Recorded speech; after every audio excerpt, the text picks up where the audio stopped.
بسم الله الرحمن الرحيم واتبعوا ما تتلو الشياطين على ملك سليمان وما كفر سليمان ولكن الشياطين كفروا يعلمون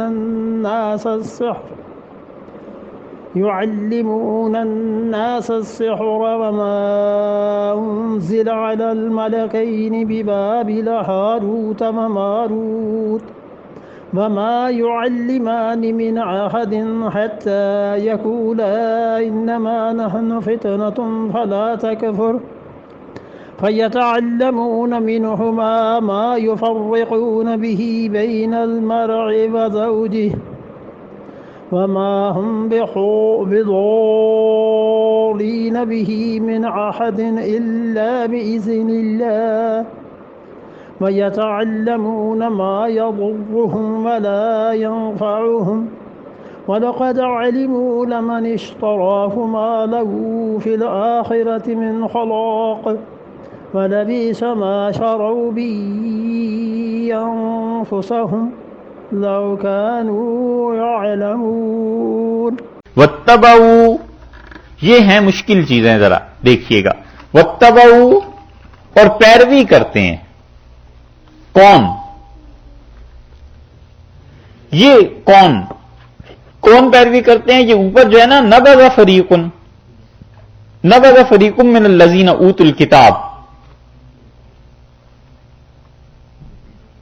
جی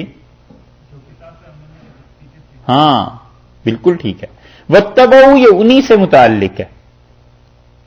ٹھیک ہے، یہ آگے جہاں عبارت اس کی گنجلک ہو جاتی ہے نا، وہاں یہ چیزیں آپ کے سمجھ میں آ جائیں گی. واتبعوا پیروی کرتے ہیں. یہ واتبعوا کا عطف یعنی اس کا تعلق کہاں جا کے بنتا ہے؟ نبذ فریق من الذین اوتوا الکتاب کتاب اللہ وراء ظہورہم کأنہم لا یعلمون. واتبعوا، انہوں نے پیروی کی جنہوں نے اپنی کتاب کو، اللہ کی کتاب یعنی تورات کو پسے پشت پھینک دیا تھا. وہ فریق ہے، وہ گروہ ہے جو پیروی کرتا ہے.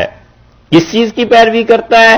ما تتلو، جو کچھ کے پڑھی تھیں الشیاطین شیطانوں نے، علی ملک سلیمان حضرت سلیمان علیہ الصلوۃ والسلام کی سلطنت میں.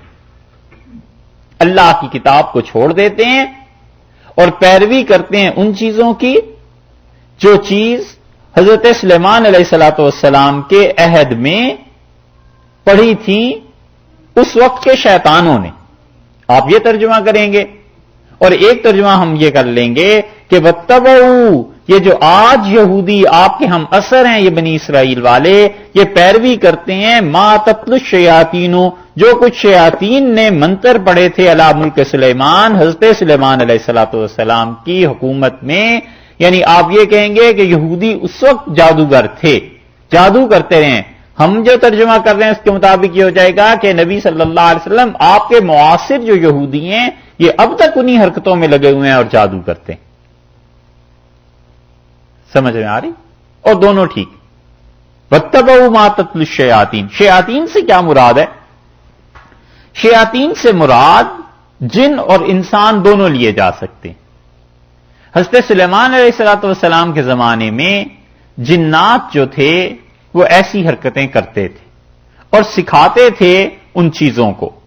تو جو شدید جادو تھا جنات کے ذریعے ہوتا تھا وہ مراد ہے، اور انسان بھی مراد ہو سکتے ہیں، کیونکہ رسول اللہ صلی اللہ علیہ وسلم کے معاصرین یہودی تھے نا، جو بھی بنی اسرائیل کے بچے کچے لوگ تھے، یہودی جو تھے وہ مراد ہیں یہاں پر، کہ وہ لوگ کیا کرتے ہیں آپ کے دور میں، وہ لوگ جادو کرتے ہیں. تو اللہ نے گویا انہیں شیاطین قرار دیا.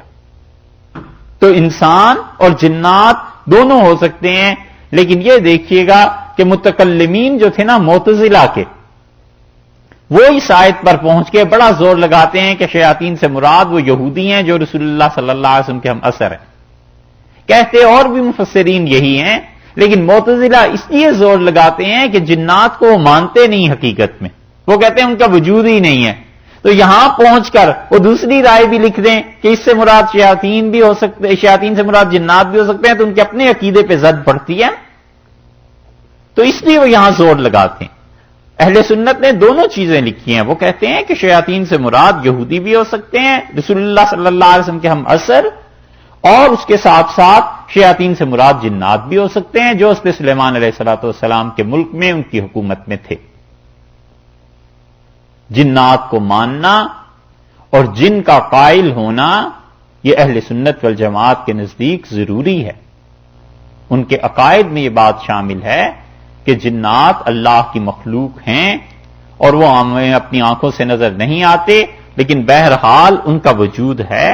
کیونکہ اگر نہیں مانے گا کوئی تو قرآن پاک کی کئی آیات ہیں، احادیث ہیں جن میں بہرحال جنات کا ذکر ہے، پھر ان احادیث اور ان آیات کو کیا کرے گا؟ وہاں عبدالحی صاحب لکھنوی رحمت اللہ علیہ نے ایک جگہ پر اسے اپنے فتاوی میں بھی اور کتابوں میں بھی اہل سنت کے لیے ضروری قرار دیا ہے کہ وہ جنات کے وجود کے قائل، کہ جنات کا وجود ہے.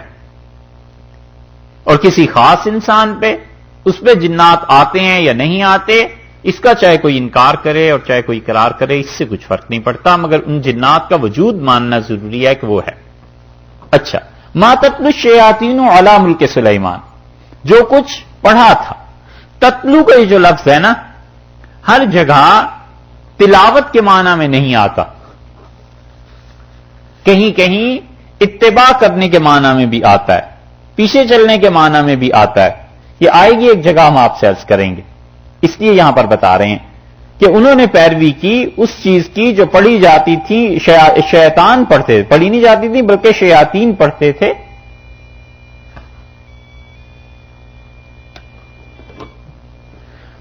علی ملک سلیمان، علی بمانا فی، یہ حروف جارہ جو ہیں یہ ایک دوسرے کے مقابلے میں استعمال ہوتے ہیں. فی ملک سلیمان، حضرت سلیمان علیہ السلام کی حکومت میں. ایک جگہ آیا حضرت موسیٰ علیہ الصلوۃ والسلام کے متعلق، وہ داخل ہوئے شہر میں علی حین غفلت، علی حین غفلت، اور وہ اس وقت شہر میں داخل ہوئے جب لوگ جو تھے وہ غفلت کے اوپر تھے. غفلت کے اوپر مطلب سوئے ہوئے تھے، نیند کے اوپر تھے، تو وہاں مراد ہے نیند میں تھے. اسی طرح علا جو یہاں پر لفظ ہے یہ فی کے معنی میں کہ شیاطین جو کچھ جنات پڑھتے تھے علی ملک سلیمان، حضرت سلیمان علیہ الصلوۃ والسلام کی حکومت میں. وما کفر سلیمان، اور ہرگز کفر نہیں کیا سلیمان علیہ الصلوۃ والسلام نے. ولکن الشیاطین کفروا، اور کفر کیا کنہوں نے؟ شیاطین نے. ما کفر سلیمان، سلیمان علیہ السلام نے کفر نہیں کیا. تین باتیں یہاں بتانی ہیں آپ کو، ہیں تو بہت سی مگر تین بتاتے ہیں. ایک تو یہ کہ یہاں پہنچ کے وہی بات آتی ہے نا کہ اچانک آدمی حیران ہوتا ہے پڑھ کے کہ وہاں کفر سلیمان، سلیمان علیہ السلام نے کفر نہیں کیا، تو یہ کون کہتا ہے کفر کیا؟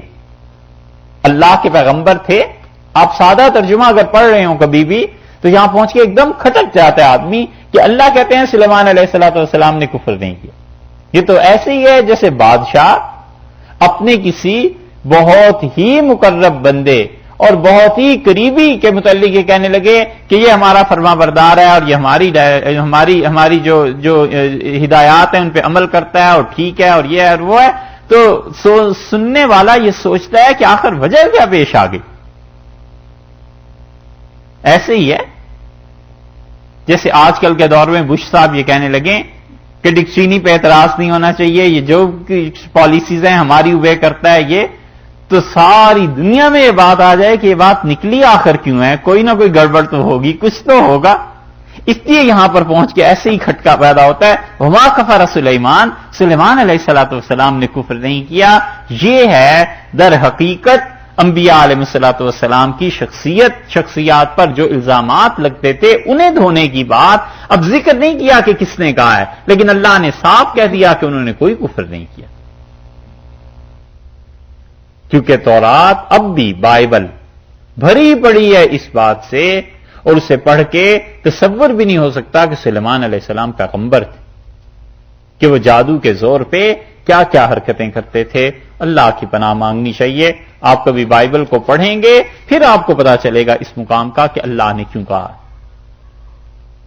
یہ چیزیں پڑھنا ضروری ہیں. قرآن پاک کو اگر آپ نے سمجھنا ہے تو اس کے لیے بائبل پڑھیے. جب قرآن سمجھ جائیں تو بائبل پڑھنی چاہیے تاکہ پتہ چلے اللہ نے کن چیزوں کی نفی کی ہے، کن چیزوں کے متعلق کہا ہے کہ یہ چیزیں نہیں ہونی چاہیے. اسی لیے پچھلے حضرات جو تھے نا وہ اس بات پر زور دیتے تھے، توجہ دلاتے تھے.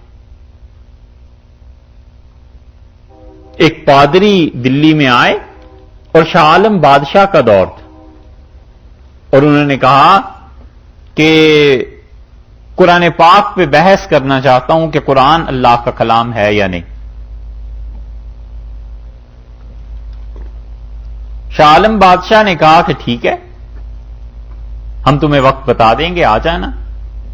اور جو دہلی میں درباری مولوی تھے انہیں جمع کیا اور انہوں نے کہا کہ بتاؤ بھی اس سے بحث کرنی ہے. تو انہوں نے کہا حضور والا ان کے پاس تو بڑا علم ہوتا ہے اور یہ تو بڑے پڑھے لکھے اور ایسے گھاگ ہوتے ہیں، آپ کو اگر بحث ہی کرانی ہے تو شاہ عبد العزیز صاحب رحمۃ اللہ علیہ کے نواسے ہیں شاہ اسحاق، ان کو کہیے وہ بات کریں. شاہ اسحاق صاحب رحمۃ اللہ علیہ بڑا علم اللہ نے دیا تھا اور بہت لوگوں نے حضرت سے پڑھا. حدیث کی ہر کسی کی سند حضرت سے جاتی ہے اور ان کے لیے اتنا ہی کافی ہے کہ ان کے نانا شاہ عبد العزیز صاحب رحمۃ اللہ علیہ کا جب انتقال ہو رہا تھا تو انہوں نے اپنی ساری کتابیں، اپنا گھر اپنے اس نواسے کو دے دیا اور فرمایا ہمارے بعد تم ہماری جگہ پہ ہوگے.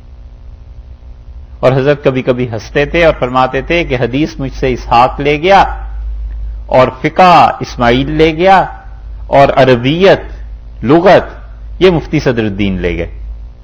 یہ سب حضرت کے شاگرد تھے شاہ عبد العزیز صاحب رحمۃ اللہ علیہ کے. تو حضرت ان پہ ایک طرح سے فخر فرماتے تھے کہ ہمارے شاگرد اتنے اچھے پڑھے لکھے. شاہ اسحاق صاحب رحمۃ اللہ علیہ میں ساری خوبیوں کے ساتھ ایک چیز قدرتی طور پہ تھی کہ حقلاتے تھے بولنے میں. تو شاگرد سمجھتے تھے ایک قدرتی چیز ہے، اب یہ کوئی عیب بھی نہیں، یعنی اس معنی میں کہ اب آدمی کیا کرے اس چیز کا. تو انہوں نے نام دیا شاہ اسحاق صاحب رحمۃ اللہ علیہ کا اس وجہ سے نہیں کہ وہ سمجھتے تھے بڑے عالم ہیں، اس وجہ سے کہ یہ حقلائیں گے اور پادری کے مقابلے میں ہار جائیں گے. تو مغلوں پر حکومت پر جو اثر ہے کہ حضرت کا خاندان اتنا زبردست اور اتنا علمی ہے، یہ اثر ختم ہو جائے گا. تو یہ جو روز روز تعریفیں ہوتی ہیں اس خاندان کی اور اس خاندان کے لیے تحائف اور یہ چیزیں بھیجی جاتی ہیں وہ سب ہماری طرف ہو جائیں گی، جان چھٹے گی. یہ تھی اصل بات، مرض اصل میں یہ تھا. نام حضرت کا دے دیا.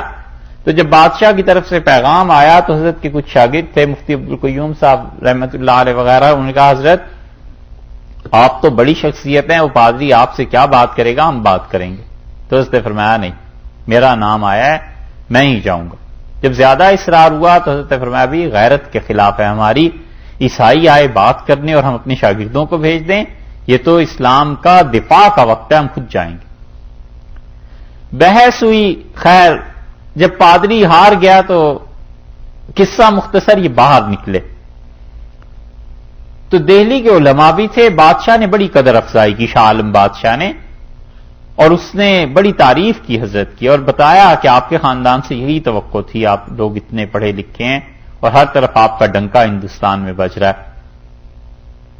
تو حضرت نے باہر نکل کے دہلی کے علماء نے کہا کہ شاہ صاحب ماشاءاللہ علم تو آپ کا پہلے بھی بہت ہم نے سنا اور دیکھا اور آپ سے استفادہ کیا، لیکن یہ تورات کے اتنے حوالے اور انجیل کے یہ کہاں سے، یہ تو نہیں پتا تھا کہ آپ نے بھی پڑھا ہے.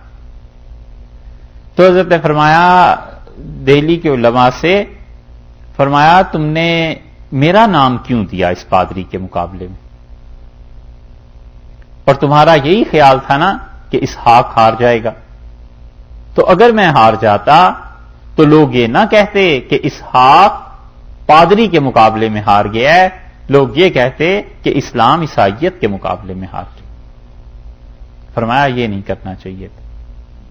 اور یہ جو تم پوچھتے ہو تورات کا، تو جب انگریز آئے تھے ہم اس وقت چھوٹے بچے تھے، جب ہوش سنبھالا تو ہمارے نانا شاہ عبد العزیز صاحب رحمۃ اللہ علیہ نے سب سے پہلے ہمیں تورات پڑھائی اور انجیل پڑھائی، اور ہم سے فرمایا کہ میرے بچوں پہلے تمہیں کفر پڑھاتا ہوں، دیکھو کیا کیا شرارتیں ہیں، پھر تمہیں قرآن پڑھاؤں گا تاکہ تمہیں پتا چلے کہ حق کس طرح غالب آتا ہے اور باطل چیزیں کیا.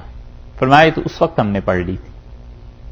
اس لیے اب بھی قرآن پاک کو جو سمجھنا ہے نا، حقیقتاً اس بائبل کو کبھی آپ پڑھیں گے تو آپ کو اندازہ ہوگا کہ قرآن پاک اس میں کہاں کہاں کیا چیز. ما کفر سلیمان علیہ السلام نے کفر نہیں کیا. اب اگر کسی کو بائبل کا بیک گراؤنڈ نہیں پتا تو یہاں آ کے سوچتا ہے کہ کون کہتا ہے کفر کیا. تو جو اسلام کی خدمت ہے، کرنے کا کام ہے، ان میں سے ایک یہ ہے کہ قرآن کو سمجھ کے اور جو بائبل میں چیزیں آئی ہیں قرآن نے کہاں کہاں اسے رد کیا ہے یہ بھی کوئی کام کرے. اگرچہ بہت کم ہوا ہے لیکن بہرحال کچھ نہ کچھ ہوا ہے. جنت کمانی ہو تو امریکہ میں آ جائے. یہاں مسلمانوں پہ اور غیر مسلموں پہ محنت کرے. کسی طرح یہ نسل جو ہے نا اگلی آ رہی، اسے کیش کراؤ. کسی طرح ان کا دین اسلام بچ جائے، اسلام پہ اعتماد بحال ہو جائے. یہ بہت بڑی چیز ہے. اسی طرح یہ اگر کوئی نہیں پڑھا ہوا بائبل تو پھر مشکل ہے چیزیں سمجھنی. یہاں اللہ نے فرمایا ما کفر سلیمان، اور سلیمان نے کفر نہیں کیا علیہ الصلوۃ والسلام. دوسری تفسیر اس کی یہ کی گئی ہے کہ کفر سے مراد انہوں نے جادو لیا. اب دیکھیں گے ان آگے کی آیات میں کئی جگہ یہ جادو جو ہے اللہ اسے کفر فرما رہے ہیں. تو یہاں پر اگر کفر مراد صرف جادو مراد دیا جائے تو پھر ترجمہ یوں بنے گا کہ وما کفر سلیمان، اور سلیمان علیہ الصلوۃ والسلام نے جادو نہیں کیا، ولکن الشیاطین کفروا، بلکہ وہ جو شیطان تھے انہوں نے جادو کیا. دو باتیں. اور تیسرے یہ جملہ دیکھو ما کفر سلیمان ولکن الشیاطین کفروا، سلیمان نے کفر نہیں کیا بلکہ شیطان جو تھے انہوں نے کفر کیا. سید سلیمان ندوی رحمۃ اللہ علیہ کا نام تو آپ نے بارہا سنا ہے. حضرت ہمارے شیخ ابو الحسن علی ندوی رحمۃ اللہ علیہ نے تفسیر حضرت سے پڑھی تھی ندوہ میں، بہت تعریف فرماتے تھے. اور خیر ان کے مناقب تو بہت تھے، کس کس چیز کا تذکرہ کریں.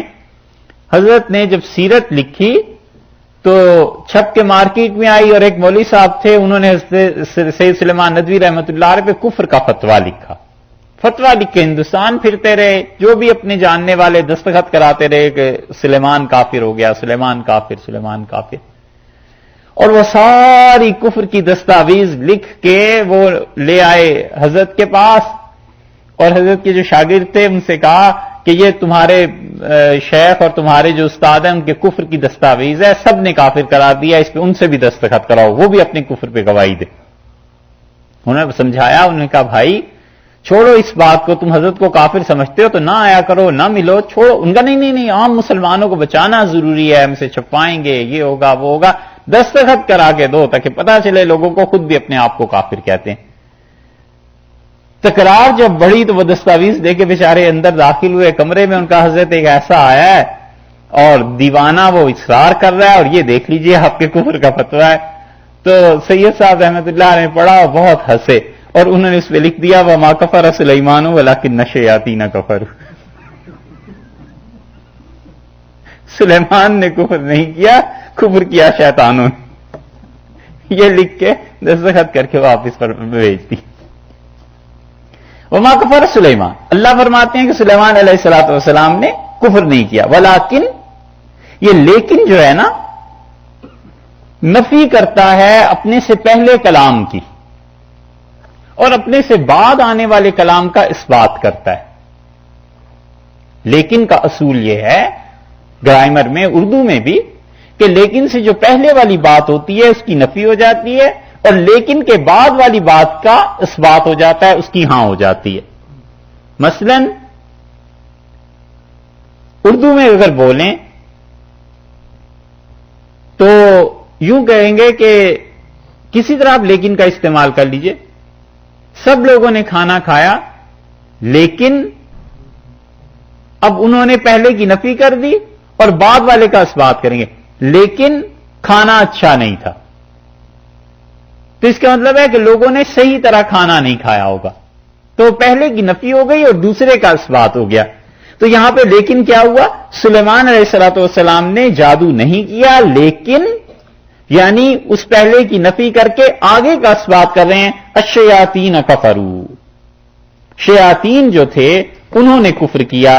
شیاطین سے مراد وہی یا تو رسول اللہ صلی اللہ علیہ وسلم کے معاصر جو ہیں یہ یہودی اور یا بنی اسرائیل والے اور یا پچھلے زمانوں میں، اور یا یہ کہیے کہ ان کے دور میں سلیمان علیہ الصلوۃ والسلام کے دور میں جو شیاطین تھے انہوں نے کفر کیا. یعلمون الناس السحر، اور وہ تعلیم دیتے تھے، سکھاتے تھے لوگوں کو سحر، جادو. یہ جو یعلمون ہے اس میں معلم کون ہے؟ شیاطین.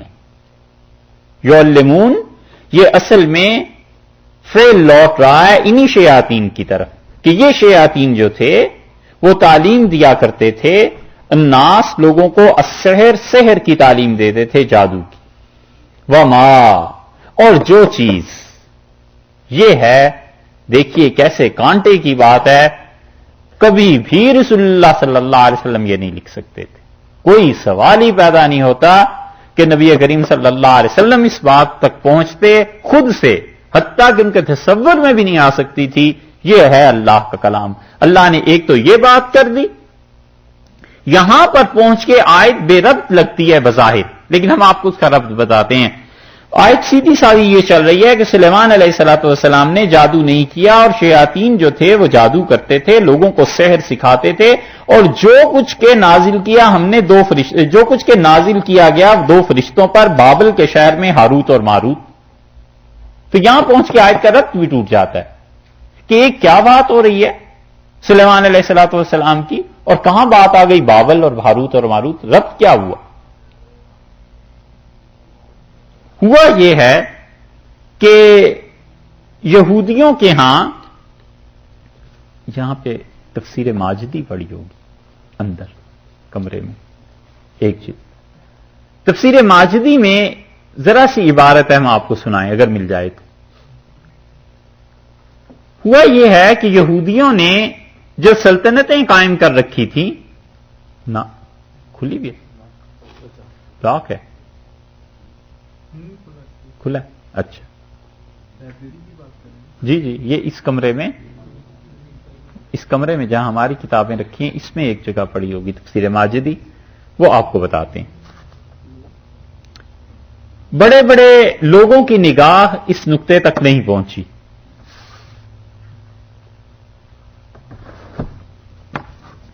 یہودیوں کی دو حکومتیں بنی، اور ایک حکومت جو تھی ان کی وہ بابل پہ تھی، اور ایک حکومت ان کی دوسری تھی. یہاں پہ مولانا عبد الماجد صاحب دریابادی رحمت اللہ علیہ نے اس چیز کو لکھا ہے. عبارت یہاں آ جائے.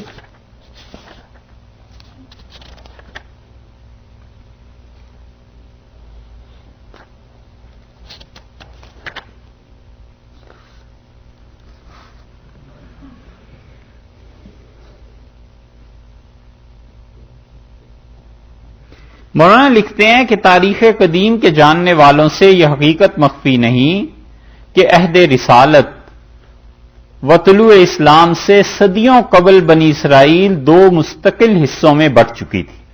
اسلام کے ظہور سے پہلے بنی اسرائیل کے دو ٹکڑے ہو گئے تھے. ایک ٹکڑا وہ جو بخت نصر کے ہاتھوں جلا وطنی یا جبری ہجرت کے بعد کلدانیہ یا بابل موجودہ عراق میں رہ پڑا تھا اور وہیں بس گیا تھا.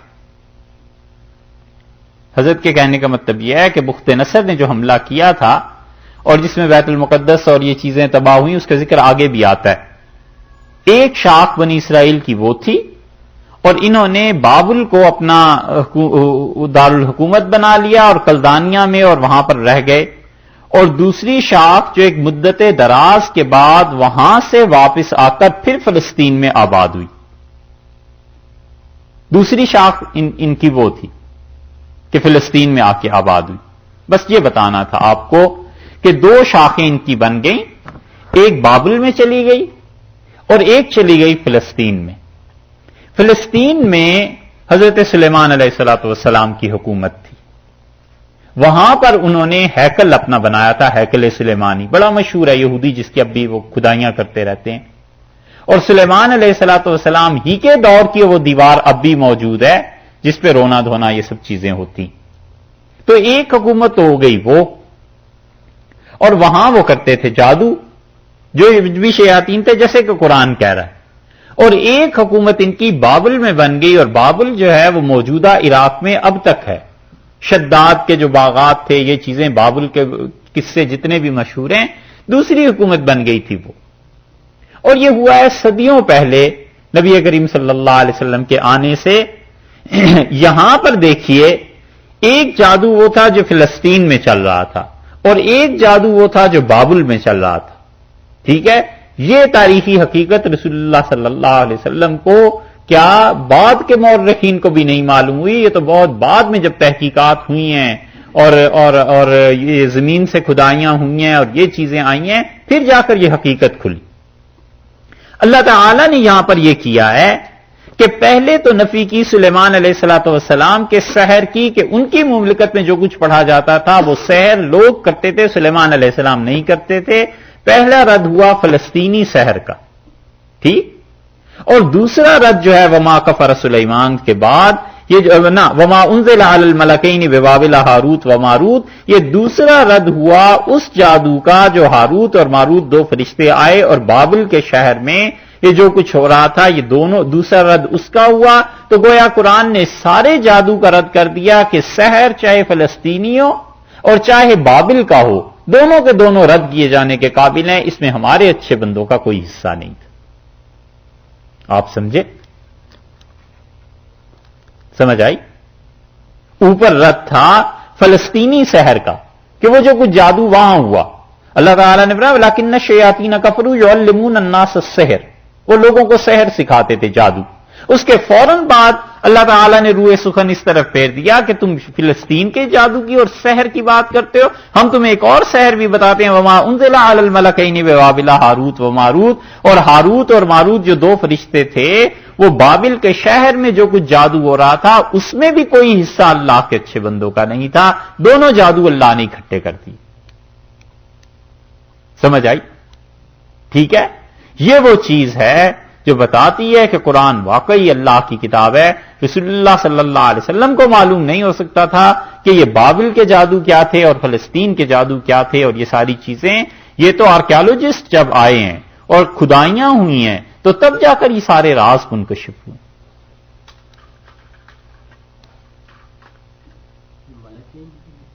آتے ہیں اس بات، یہ ہے وہ بات کہ اللہ تعالی نے ایک طرح سے یہاں پر پہنچ کے توقف کر دیا کہ جو علمون الناس السحر، وہ سحر سکھاتے تھے لوگوں کو۔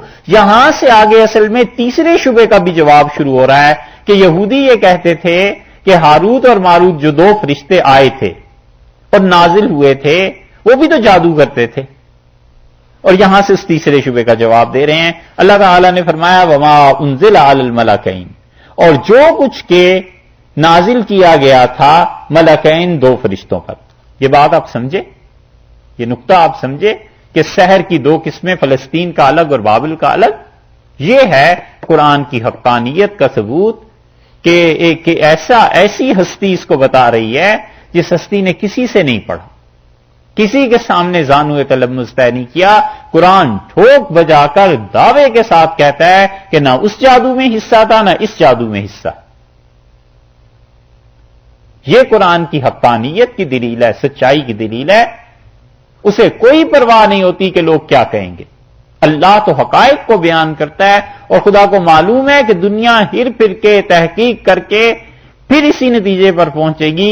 اب 1500 برس کے بعد جو کچھ ہسٹورینز لکھ رہے ہیں بریٹانیکا میں اور ریلیجن اینڈ ایتھکس میں اور بائبل پہ جو کریٹیسزم ہو رہا ہے جو چیزیں، اس میں یہی چیز ہے۔ اور 1500 سال پہلے ایک ایسی ہستی نے یہ حقائق بیان کیے جس نے کوئی تاریخ کسی سے نہیں پڑھی تھی، کچھ پتا نہیں تھا ان چیزوں کا، لیکن ارشاد فرمایا یہ اللہ تعالی نے وما انزل علی الملکین، اور جو کچھ کے نازل کیا گیا۔ یہ ماں کا جو لفظ ہے نا، عربی میں کئی طرح سے استعمال ہوتا ہے۔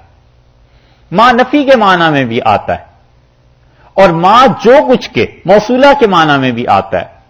یہاں پر بعض لوگوں کو دھوکا ہوا ہے اور انہوں نے اس ماں کو نفی کے معنی میں لے لیا ہے، اور انہوں نے ترجمہ یوں کر دیا ہے کہ وما انزل علی الملکین، اور دو فرشتوں پہ کوئی چیز نازل نہیں کی گئی ببابلا، بابل کے شہر میں ہاروت اور ماروت جو دو فرشتے تھے.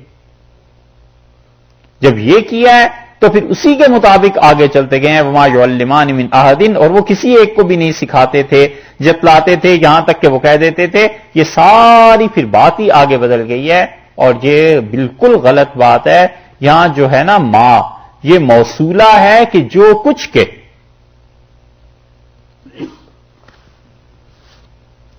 اچھا،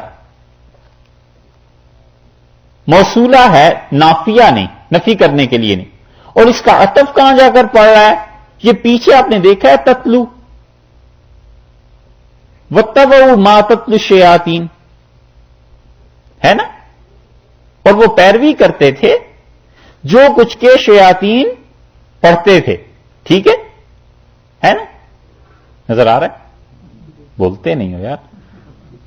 اور اسی طرح یہ جو ہے وما انزلہ، یہ جو واو ہے نا، آپ اس کو یوں کر لیں گے کہ واتبعوا ما تتلو الشیاطین علی ملک سلیمان واتبعوا ما تتلو واتبعوا ما انزل علی الملکین. یہ جو وما ہے اس کا تعلق بھی اس تتلو سے جا کر جڑ جائے گا کہ جو کچھ کے سحر میں شیاطین تعلیم دیتے تھے حضرت سلیمان علیہ الصلوۃ والسلام کی سلطنت میں، اور جو کچھ کے وہ دونوں فرشتے بابل کے شہر میں نازل ہوئے تھے، جو کچھ ان پہ نازل کیا گیا. یہاں جو ماں ہے اس کے معنی ہے الذی. اور اسی طرح یہ جو ماں ہے نا، اسے نفی کا قرار دیں کہ وہ ما انزل علی الملکین، اور دو فرشتے نازل ہی نہیں کیے گئے، جو اسے کہتے ہیں نا، پھر وہ یہ کہتے ہیں کہ پیچھے جو ماں آیا ہے، یہ جو وما کفر سلیمان، آپ سمجھنے کی سے کوشش کیجئے. یہاں پہ پہنچ کے بہت بڑے بڑے لوگوں کو دھوکا ہو گیا. وہ اس وما کو انزل علی الملکین سے جو پہلے ہے اس وما کے ساتھ جوڑتے ہیں جو کفر سلیمان سے پہلے ہے. اسی آیت کی بات ہے، کہیں اور نہ چاہیے. اسی آیت میں وما کفر سلیمان آیا نا، اس وما کفر سلیمان وما انزل علی الملکین دونوں کو وہ ایک جیسا سمجھتے ہیں. تو وہ کہتے ہیں سلیمان علیہ الصلوۃ والسلام نے جادو نہیں کیا اور نہیں نازل کیا گیا کچھ بھی فرشتوں پر، دو فرشتوں پر. وہ دونوں میں نفی لیتے ہیں، جبکہ ہم کہتے ہیں یہ بات درست نہیں ہے. وما کفر سلیمان میں ما نافیہ ہے، نفی کرنے والا ہے، اور کہتا ہے کہ نہیں کیا سلیمان علیہ الصلوۃ والسلام نے جادو، وہاں پہ ما نفی میں آئے گا. اور یہاں پر ما جو ہے موصولہ ہے اور اس کا تعلق ما تتلو سے بنتا ہے، ما کفر سلیمان سے نہیں بنتا. سمجھ آئی؟ کسی کو نہ سمجھ آئی ہو تو پھر بتائیے، سوائے سونے والوں کی. ما تتلو سے ٹھیک ہے، بس آتی آگے بات، اس کو چھوڑیے. سمجھ آ گئی کہ اس کا تعلق ما تتلو سے بنتا ہے. ما انزلہ، ما تتلو یہ ہیں آپس میں تعلق اس کے. یہ وما کفر سلیمان سے وما انزلہ کا تعلق نہیں بنتا. اچھا جی آگے چلیے. علی الملکین، دو فرشتوں پر. یہ جو دو فرشتوں کا کہا ہے،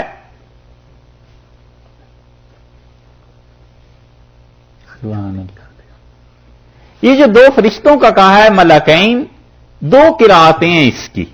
ملکین دو فرشتے اور ملکین دو بادشاہ، اور دونوں متواتر اور دونوں رسول اللہ صلی اللہ علیہ وسلم سے ثابت ہیں. لیکن مفسرین کی اکثریت اور جمہور اسی طرف گئے ہیں کہ ملکین ہے. وہ انزل علی الملکین، اور جو کچھ کے نازل کیا گیا دو فرشتوں پر. اور اگر آپ دوسری طرح ترجمہ کریں گے ملکین سے لام کی زیر کے ساتھ، تو پھر ترجمہ یوں بنے گا کہ جو کچھ کے نازل کیا گیا دو بادشاہوں پر جو بابل کے شہر میں تھے، ہاروت اور ماروت ان کے نام تھے.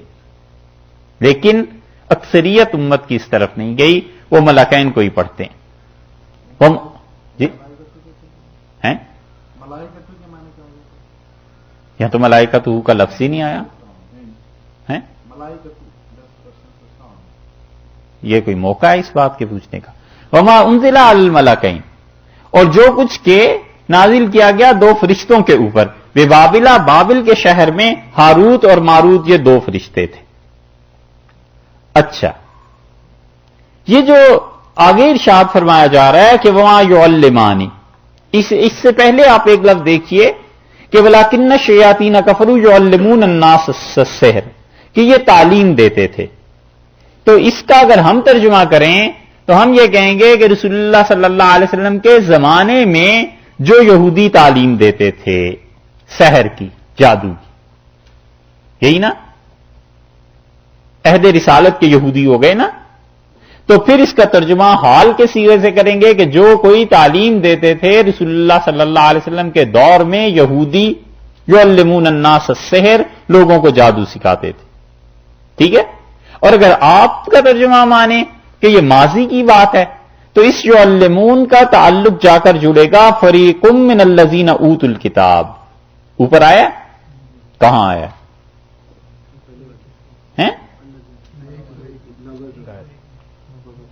نبذ فریق من الذین اوتوا الکتاب، پیٹھ کے پیچھے پھینک دی انہوں نے وہ کتاب جو اللہ نے نازل کی تھی ان پہ. ٹھیک ہے. اس زمانے میں یہودی، اس کا تعلق بن جائے گا یعلمون الناس السحر، وہ لوگوں کو جادو سکھاتے تھے. ٹھیک ہے. تو آپ ترجمہ کریں گے ماضی کے صیغے سے اور ہم ترجمہ اس کا کرتے ہیں حال کے صیغے سے. دونوں چیزیں درست ہیں. سمجھ آئی؟ نہیں آئی؟ یعلمون جو ہے نا لفظ، اس لفظ پہ ایک بات رہ گئی، ہم پھر بیان کرتے ہیں اسے. یہ یعلمون الناس السحر، وہ لوگوں کو تعلیم دیتے تھے سحر کی. ہم کہتے ہیں کہ یعلمون سے مراد معلم جو ہیں رسول اللہ صلی اللہ علیہ وسلم کے دور کے یہودی. تو پھر ترجمہ یہ بن جائے گا کہ وہ یہودی جو ہیں وہ شیطان تعلیم دیتے ہیں سحر کی، جادو کی. کلیئر ہوگی؟ اور اگر آپ کے ذمے جو کام ہے اگر آپ وہ کریں تو آپ یہ کریں گے کہ یعلمون کا تعلق بنے گا اوپر سے اس فریق سے جس کو اللہ نے جس گروہ کو کہا ہے کہ من الذین اوتوا الکتاب کتاب اللہ وراء ظہورہم، اور وہ فریق جنہیں کتاب دی گئی تھی اللہ کی کتاب کو انہوں نے پس پشت ڈال دیا. یہ فریق جو تھا نا یعلمون الناس السحر، یہ لوگوں کو جادو کی تعلیم دیا کرتے تھے، تورات کو چھوڑ کے جادو میں لگ گئے تھے. اب سمجھ آئی؟ کلیئر ہو گیا؟ نہیں پھر اور ترجمہ میں یہ دینا صاحب کہ وہ ملکین جادو کی تعلیم دیتے تھے، ساتھ میں اور یہ کر کے دیتے تھے کہ بتاتے تھے کہ یہ گمراہی کا راستہ. اس کو چھوڑ دیجیے، وہ تو بات آگے کی، ہمیں تو صرف اس تک رہنے دیجیے جس لفظ کو کہہ رہے ہیں. ٹھیک ہے. یہ سمجھ آ گئی؟ آگے چلیے، جو باتیں آگے کی ہیں وہ آگے بات کریں. وہ یہ کہ یعلمون الناس السحر جو ہے یہ لوٹ رہا ہے واتبعوا کی طرف.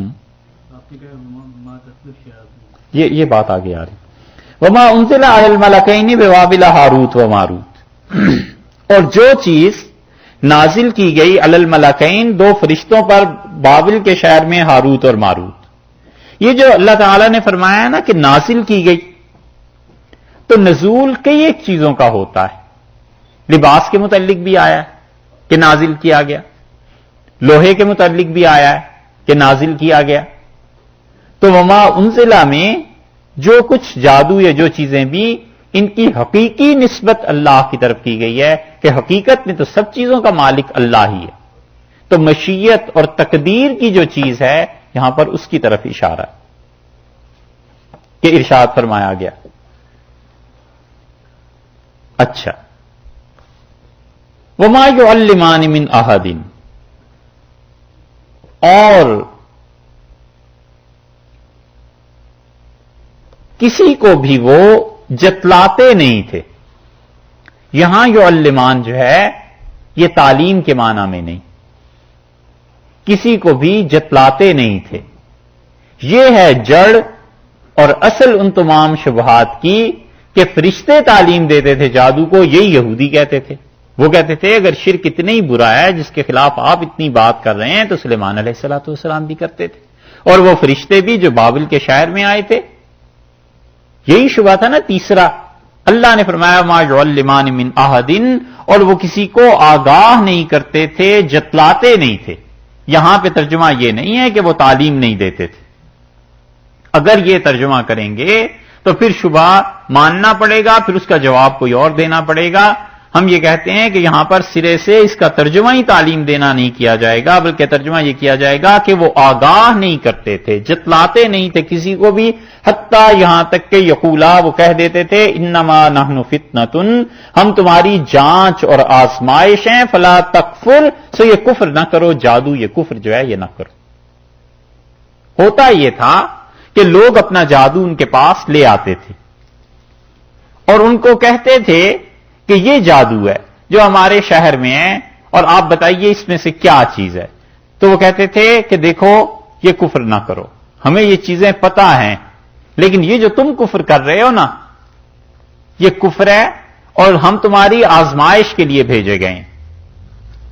حضرت علی رضی اللہ عنہ نے اس کی تشریح میں ایسی بات ارشاد فرمایا ایسے ہی ہے جیسے کوئی قاضی سے جا کے پوچھے کہ کن کن صورتوں میں چوری پہ حد نافذ ہوتی ہے، اور قاضی بتائے کہ یہ صورتیں ہیں جن میں حد نافذ ہوتی ہے، اور وہ پھر اس کے بعد چوری کرنے لگ جائے، یا وہ کہے یہ کام تو نہیں کرتا باقی اور کام کر لیتا ہوں، تو قاضی کا تو کوئی قصور نہیں اس میں، اس نے تو بتایا ہے کہ یہ چیزیں ملک کا قانون یہ ہے۔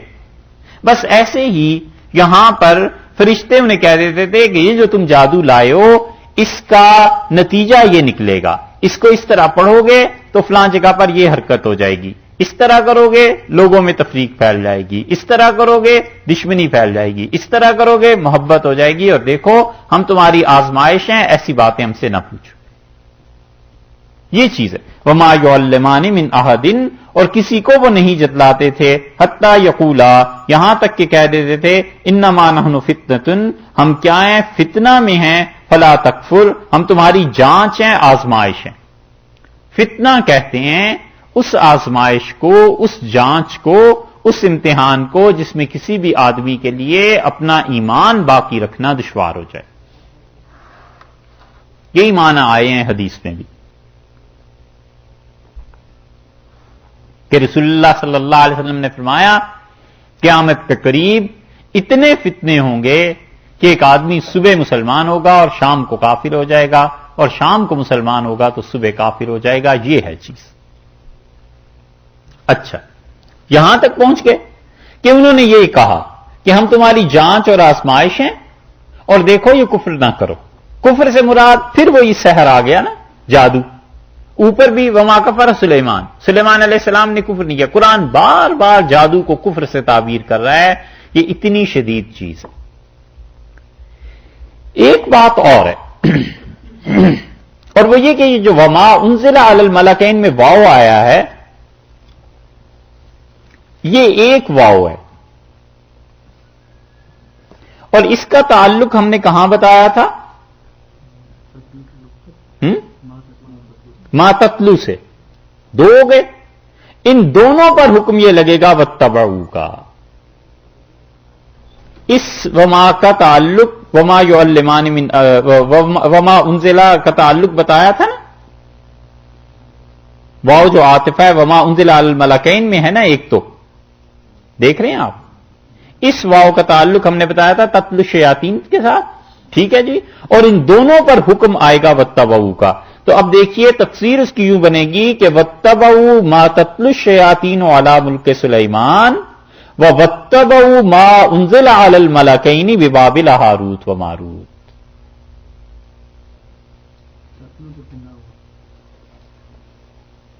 اس بات کو سمجھے،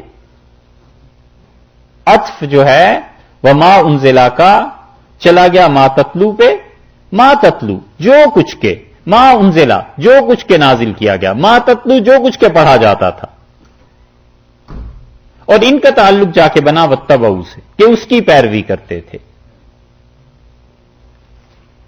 ما تتلو سے بھی مراد جادو ہے نا، اور ما انزلا سے بھی مراد جادو ہے۔ یہ جو تتلو کے بعد واو لگاتے ہیں اس کا وما انزلا کا، اور یہ دونوں صیغے جا کر ملیں گے واتبعوا سے۔ عطف اس کا کہاں بیٹھتا ہے؟ اصل میں تو مفسرین پہ بحث یہ ہے کہ وہ کہتے ہیں وما انزل علی الملکین میں واو کا عطف کیا ہے، وہ ماؤ کا عطف اور معطوف قرار دیتے ہیں ما تتلو کو، اور ان دونوں پہ حکم لگاتے ہیں واتبعوا کا۔ یہ ہے لغت کی بحث جسے میں مشکل الفاظ میں کہنا نہیں چاہتا، اس لیے کہ سمجھنا دشوار ہے۔ ٹھیک ہے جی، آگے چلیے۔ اچھا، ایک رائے یہ بھی ہے مفسرین کی کہ یہ جو وما انزل علی الملکین ہے، یہ جو وما انزلہ ہے، اس کا عطف بالکل قریب میں سحر پہ ہے. تو وہ کہتے ہیں کہ وَلَٰكِنَّ الشَّيَاطِينَ كَفَرُوا يُعَلِّمُونَ النَّاسَ السِّحْرَ وَمَا أُنزِلَ عَلَى الْمَلَكَيْنِ، کہ وہ تعلیم دیتے تھے لوگوں کو سحر کی، جادو کی، اور جو کچھ کے نازل کیا گیا فرشتوں پر وہ بھی تعلیم دیتے تھے جادو کی. کشاف نے، زمخشری نے یہ لکھا ہے، لیکن یہ اور مشکل بات ہے، اس کو چھوڑیے آگے چلتے ہیں. اللہ تعالیٰ نے فرمایا ہے کہ وَمَا يُعَلِّمَانِ مِنْ أَحَدٍ، اور وہ کسی سے جادو کے متعلق جتلاتے نہیں تھے، بتلاتے نہیں تھے کسی کو بھی. جتلانا ایک چیز پہلے سے ہے، اور اس کو جتلانا اس معنی میں آگاہ کرنا. دو چیزوں میں آپ فرق کر لیجئے.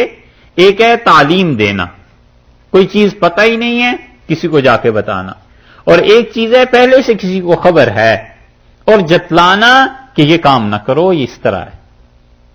ایک ہے آپ کسی کو جا کے رائفل دے دیں، ہتھیار دے دیں، لڑائی ہو، مار لے اپنے آپ کو، دوسرے کو مار دے. اور ایک ہے اس کے پاس پہلے سے اسلحہ موجود ہے اور آپ نے جا کے اسے بتایا کہ دیکھو یہ کام ایسے نہیں کرتے، یہ غلط بات ہے. یہاں وہ جتلانا مراد ہے، تعلیم مراد نہیں. وَمَا يُعَلِّمَانِ مِنْ أَحَدٍ حَتَّى يَقُولَا إِنَّمَا نَحْنُ فِتْنَةٌ فَلَا تَكْفُرْ، یہاں تک کہ وہ کہتے تھے ہم تمہاری جانچ اور آزمائش ہیں، یہ کفر نہ کرو، یعنی جادو نہ کرو.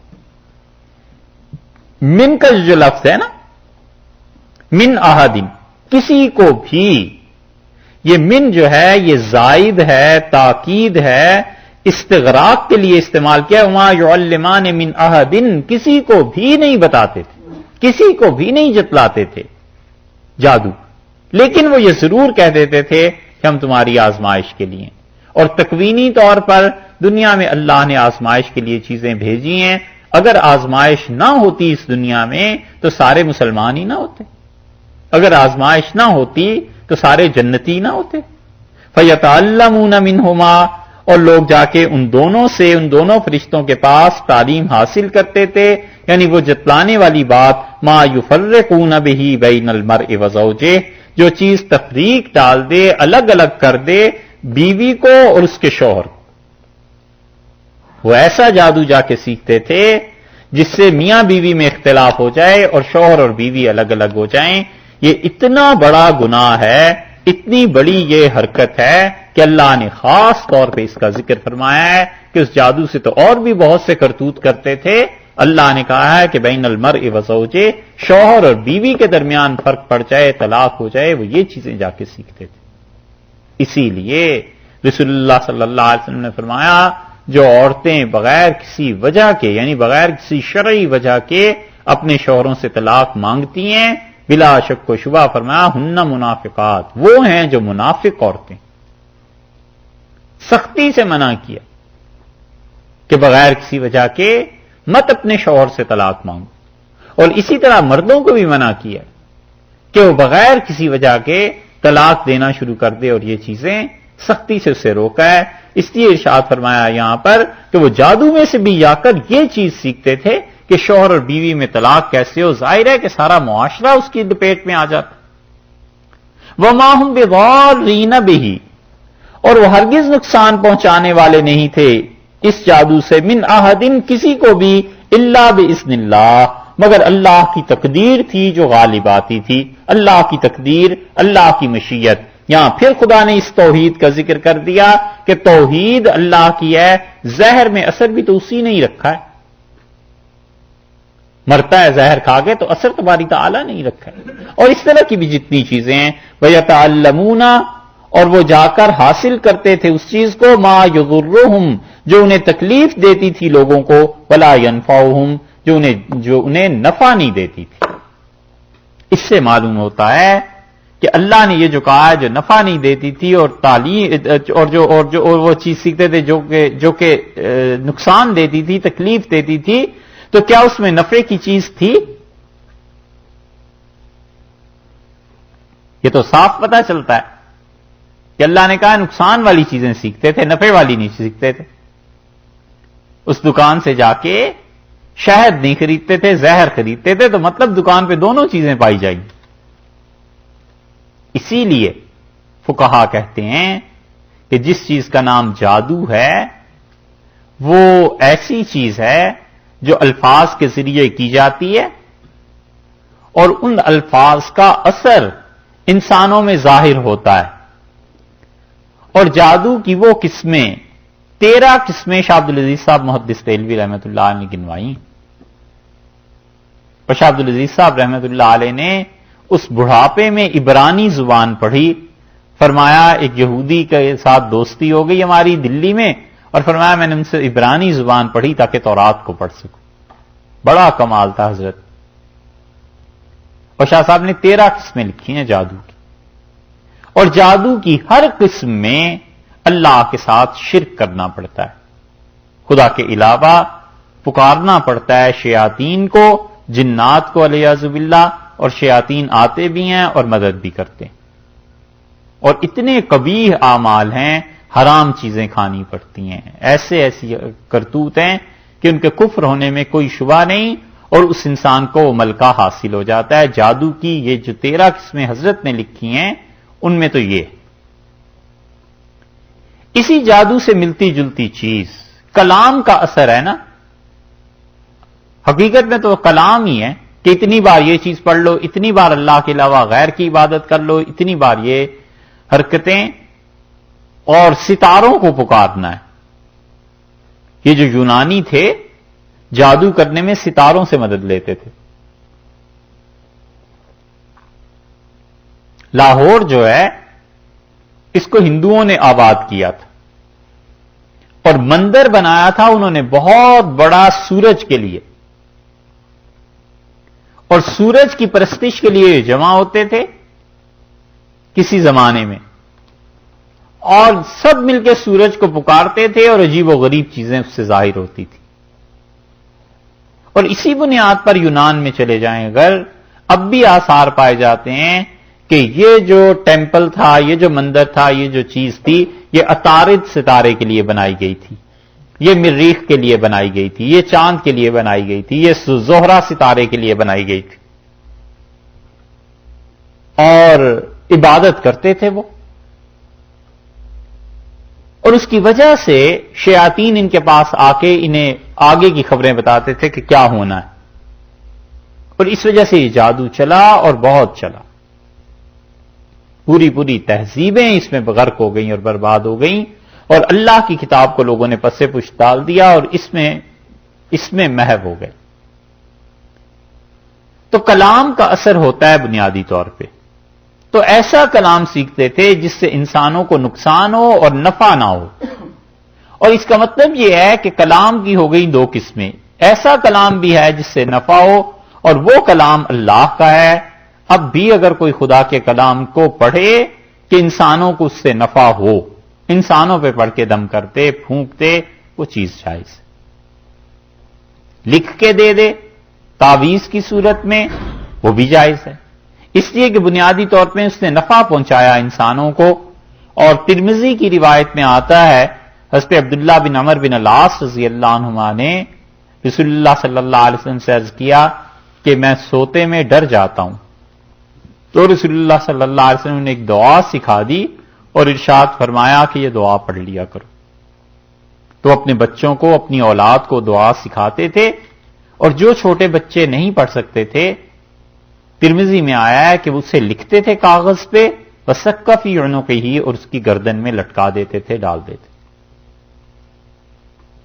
دوسری طرف جن احادیث میں آیا ہے کہ یہ تعویذ اور یہ چیزیں شرک ہیں، اس سے مراد جادو کی وہ قسمیں ہیں جو 13 قسمیں آپ سے پہلے عرض کی کہ یہ چیزیں ہیں جو شرک پر مبنی ہیں، وہ ہیں حرام، حتیٰ کہ کفر ہے بعض میں، علیہ باللہ۔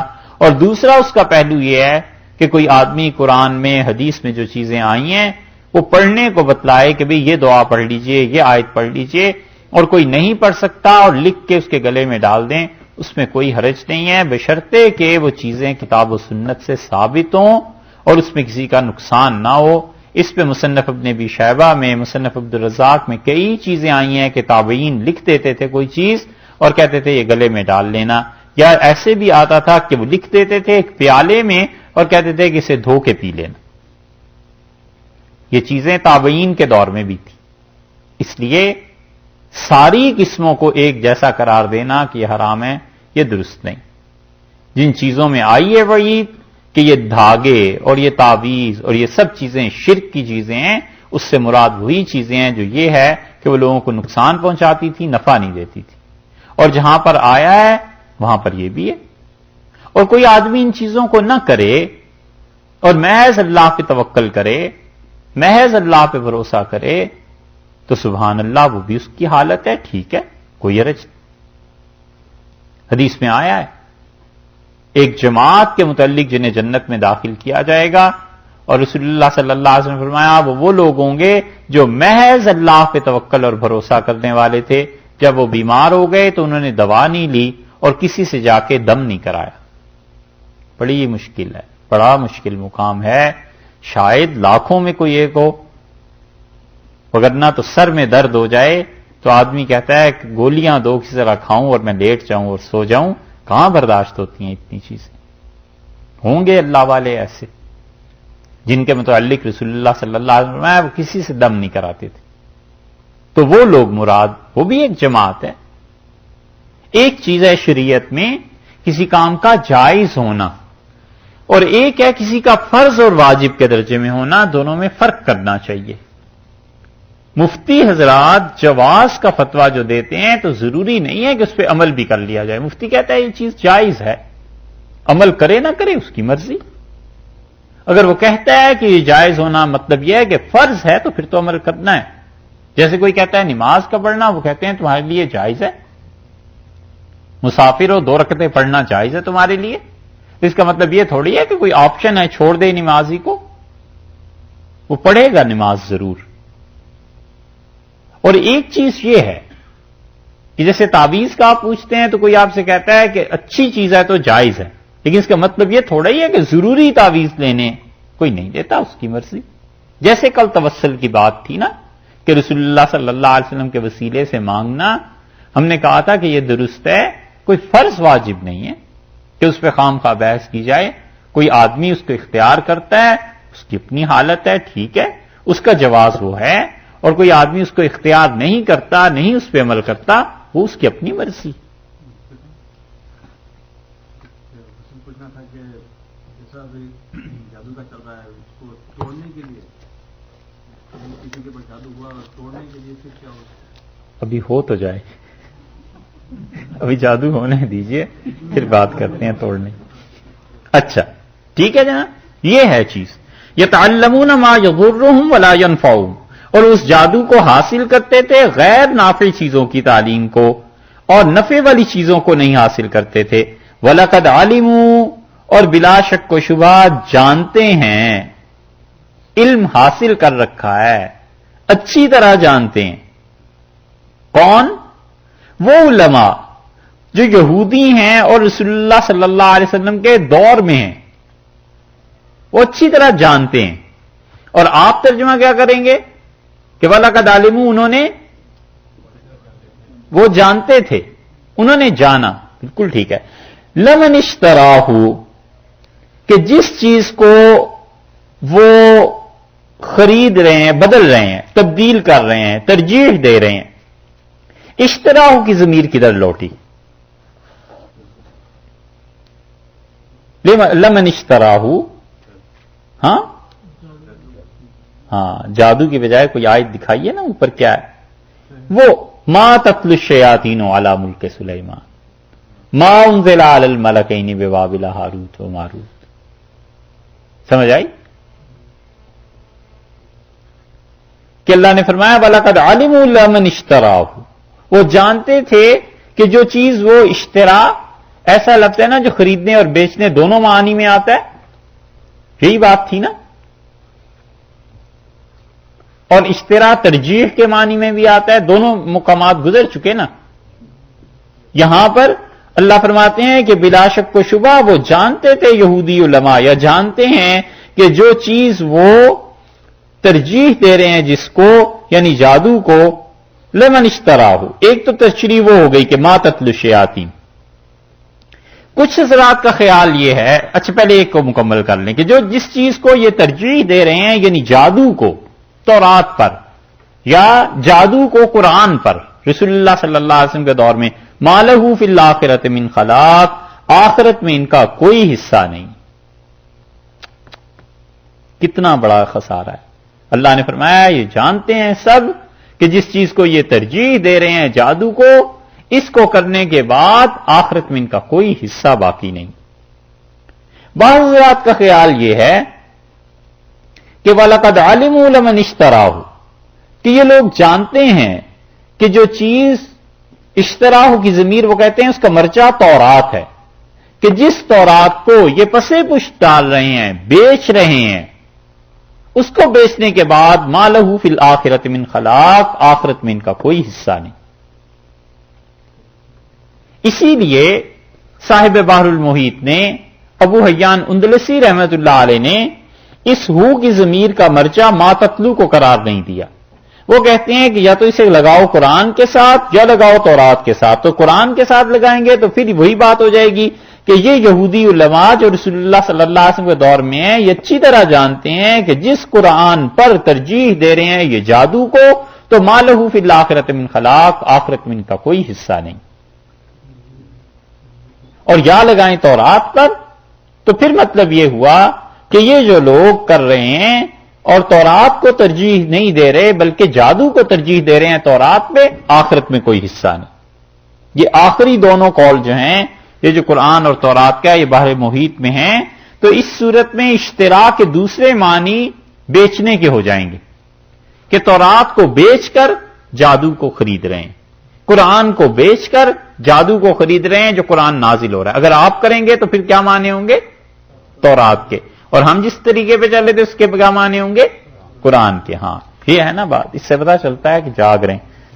وَلَقَدْ عَلِمُوا لِمَنِ اشْتَرَاهُ، اور بلا شک و شبہ یہ یہودی علماء جانتے ہیں کہ جس چیز کو وہ بیچ رہے ہیں، خرید رہے ہیں، ترجیح دے رہے ہیں، مَا لَهُ فِي الْآخِرَةِ مِنْ خَلَاقٍ، آخرت میں اس کا کوئی حصہ نہیں ہے. وَلَبِئْسَ مَا شَرَوْا بِهِ أَنفُسَهُمْ، اور کتنی ہی بری چیز ہے جس کے لیے انہوں نے شرو، باؤ، بیچ دیا، جس چیز کے لیے انہوں نے بیچ دیا.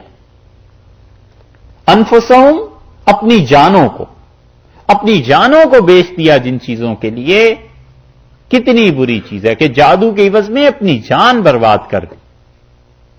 بعض مفسرین کہتے ہیں وَلَبِئْسَ مَا شَرَوْا بِهِ حَظُوظَ أَنفُسَهُمْ، اپنی جانوں کے لیے لذت حاصل کرنے کے لیے، حظ، مزے، اپنے نفس کے مزے حاصل کرنے کے لیے، کیونکہ پیسہ ملتا تھا نا جادو کرنے پہ، تو اس سے ظاہر ہے کھانا پینا اس قسم کی عیاشیاں ساری تھی. اللہ نے فرمایا ہے کتنی بری چیز ہے جو اپنے نفس کی عیاشی کے لیے، نفس پرستی کے لیے ان لوگوں نے یہ حرکت کی کہ انہوں نے تورات کو یا قرآن کو بیچ دیا اور جادو کو کیا. لو کانوا یعلمون، اے کاش کہ یہ جان لیتے. کیسی رحمت ہے خدا کی.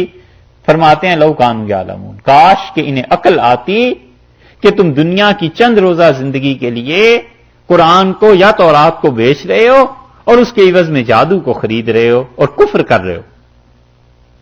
ما لہ فی الآخرۃ من خلاق سے پھر پتا چلتا ہے کہ قرآن جادو کو کفر کہہ رہا ہے کہ آخرت میں ان کا کوئی حصہ نہیں ہے. تو ظاہر ہے کہ یہ کافر ہی ہوئے نا، پھر آخرت میں کوئی حصہ نہ ہوا.